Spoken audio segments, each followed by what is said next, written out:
ভিডিওটা ছিল লোকনাথ পুজোর দিন। তো পুজোর পরের দিন সামনেই একটা বিয়ে বাড়ি ছিল বলে ভয়েস ওভার দেওয়া হয়নি, যেহেতু অনেক আওয়াজ হচ্ছিল। পুজোর দিন সকাল সকাল নদীতে স্নান করে রেডি হয়ে আমরা সবাই চলে এসেছিলাম। এসে দেখি এখানে ভোগ রান্না হচ্ছে। সবাই মানে আরও যারা উপোস করেছিল সবাই ভোগ রেডি করছিল। আর আমি যাওয়ার সময় আমার সন্দেশ, মোমবাতি আর ধূপকাঠি একটা দিয়েছিলাম। দূর থেকে দেখা যাচ্ছে ওই যে বাজনা বাজছে, এখানে প্রায় গোছাগাছি সব হয়ে গেছে। দিয়ে পুরোহিত মশাই চলে এসছে দেওয়ার জন্য, পুজো করার জন্য।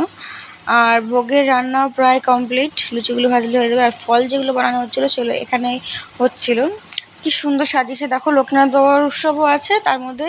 ওখানে যে শিবলিঙ্গটা দেখা যাচ্ছে, শিব ঠাকুরটাকে ওনাকে প্রতিষ্ঠান করা হয়েছে। তো দুটো মিলিয়ে আজকের অনুষ্ঠানটা এখানে হবে। আর এদের বাড়িটাও নতুন বাড়ি, গৃহপ্রবেশও একসাথে হবে। তো তিনটে জিনিস একসাথে হচ্ছিল। এখানে প্রায় পুজো কমপ্লিট হয়ে গেছে, যজ্ঞটা শুরু হয়েছে। যজ্ঞর পরে আমরা সবাই বাবার মাথায় জল ঢেলেছিলাম, দিয়ে পূজাটা এখানেই শেষ করেছিলাম। পুজোটা শেষ হতে হতে প্রায় 4টে মতন বেজে গেছিলো। তো